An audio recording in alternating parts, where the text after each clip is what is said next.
our wildlife here in Suffolk is also something not to be missed. So we've sent our reporter, Louise Claydon, to the Store Valley near Sudbury and to Foxearth Meadows Nature Reserve. So, Louise, good morning to you, and have you seen anything yet?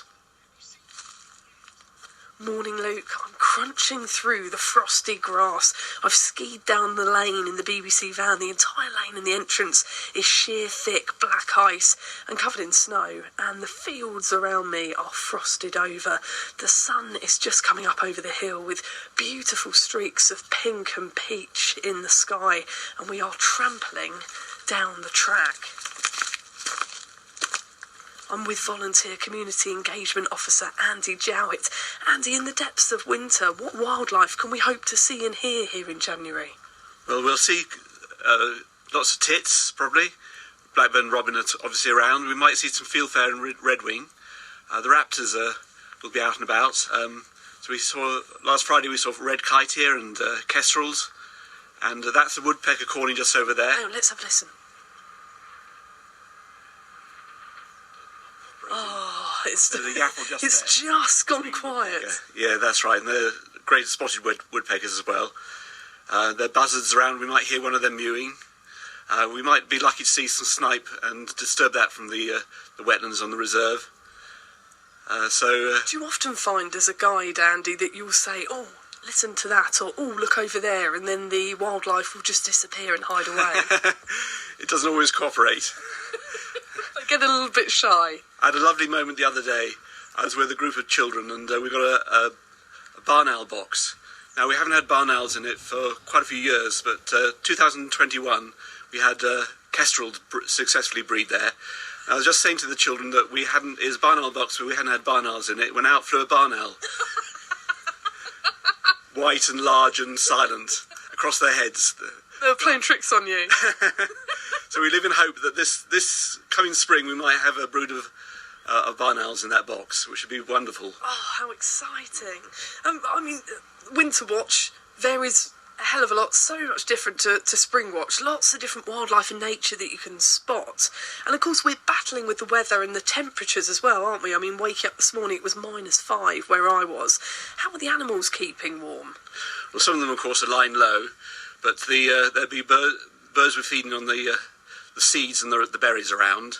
And the raptors will still be hunting. There'll be voles and shrews and mice around, which they can see, but we probably don't. Not very often anyway, but they find the food because they've got this amazing eyesight. The dragonflies, of course, are out of sight. They're underwater at the moment in their nymph stage. And they'll emerge in the early summer, late spring. And that's quite a feature of this reserve. But at the moment you'll have to do some pond dipping to find them. Oh, a bit cold for pond dipping, isn't it?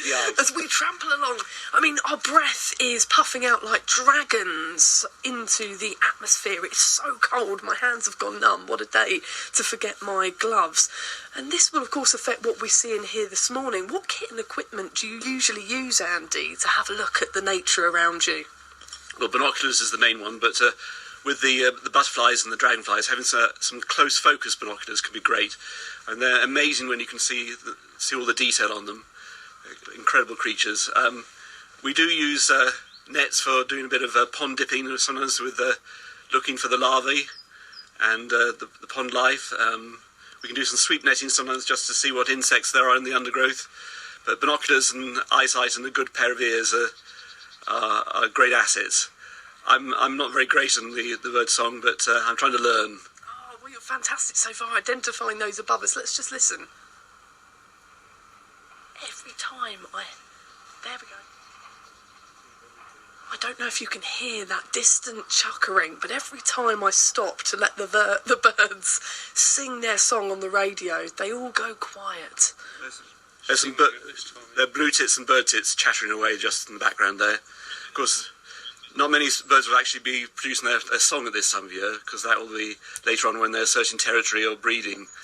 Hang on a second. What do you imagine that they're saying at this time of the morning, Andy? There's another day ahead to find food. And some of them, of course, will flock together. The long-tailed tits are fantastic. They fly in great flocks from one bush to another, and and they're very sociable, and it's great to hear them chattering away. A bit like when we would say, oh, have we got time to make it through to the McDonald's breakfast drive-through?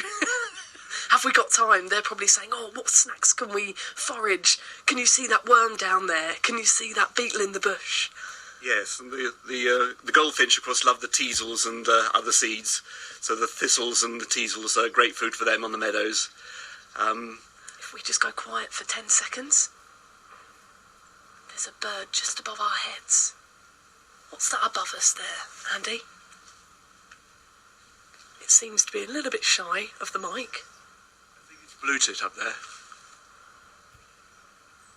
I was hoping we'd hear that beautiful song of the robin, or maybe see a bird of prey. How likely is that, do you think, this morning? There's a chance, but obviously they usually wait. You're more likely to see them when there's a bit of warmth for the thermals. The robins are one of the few ones which will be seen this time of year. They do sing throughout the year.